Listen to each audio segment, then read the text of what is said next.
My name is Amy. I am 36 years old, and I am making this documentary for several reasons.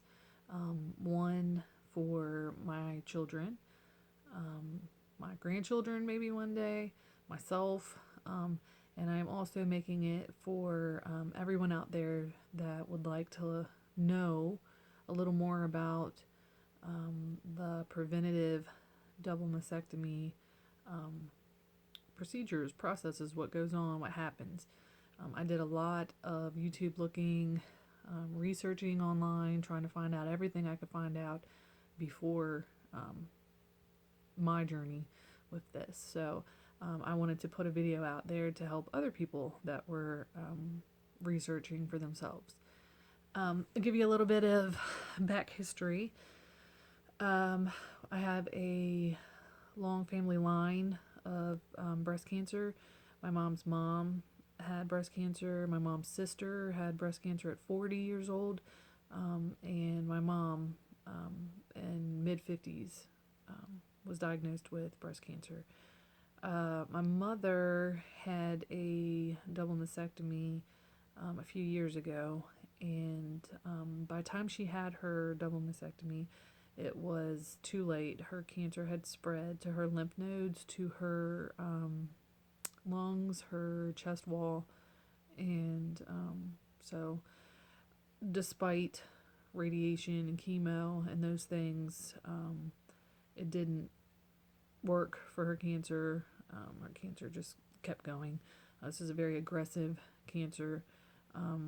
So my mother passed away, and this past September, she fought a long, hard battle. She's one of the strongest people I have ever known. She did a lot of suffering. She put off pain meds and things for a very long time, and so her 3 months they diagnosed her with actually turned into 2 years because she just fought it.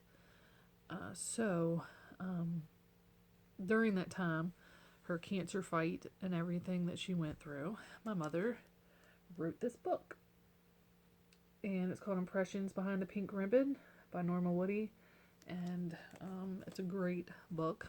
Has lots of little short pieces in it, stories, poems, little funny things. Times when she was down, times when she was up. My mom was very close with God. I hope to one day have the relationship with God that my mom did, which also gives me comfort because I know without a doubt that my mom's in heaven. But anyway, so this book, get it Barnes & Noble, Amazon, anywhere like that. It's a great book. Her second book is actually in the process of being published. So hoping to have that out in summer this year, so that would be great. Anyway, so I have chosen not to do reconstruction. I've been back and forth many times in my mind about this. Yes, I want to do it. No, I don't. Maybe I want to use my own tissue. Maybe I want to just do implants same time as surgery. No. I just come to the conclusion that I don't think implants are for me.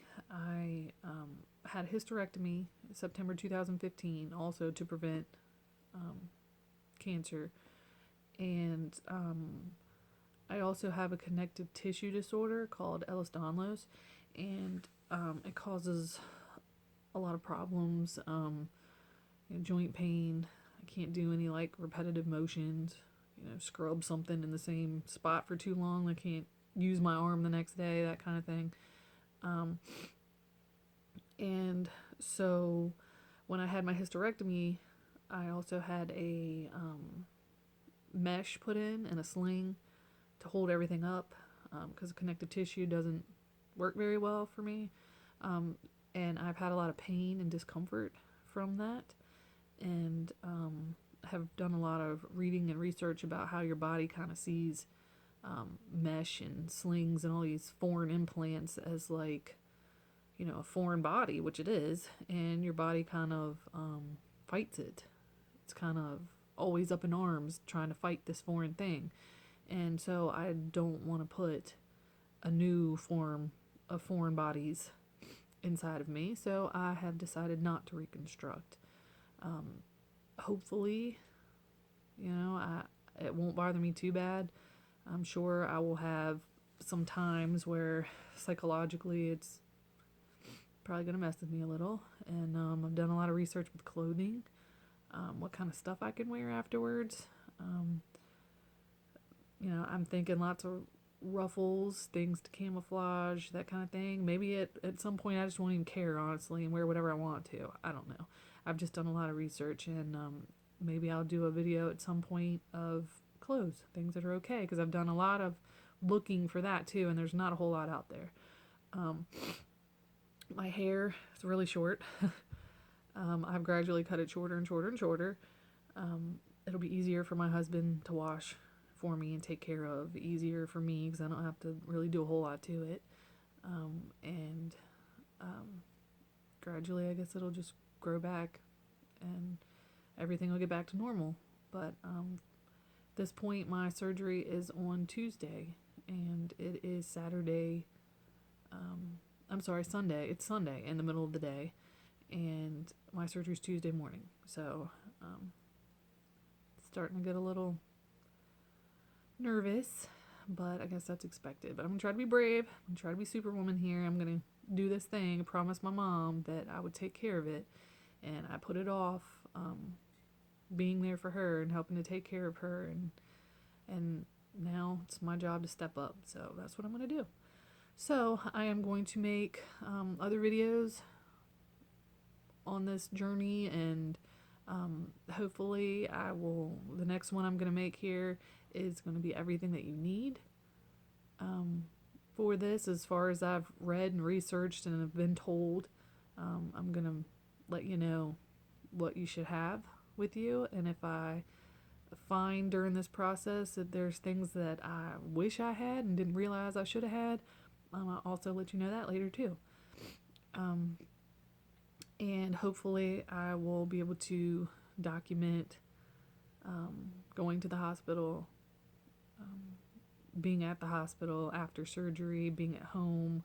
I really want to make this informative because, like I said, I've watched videos, but they kind of only went to a certain degree. I'm hoping that I'll be able to video drain tubes coming out, because I've been really curious about that, and there's just no footage on it.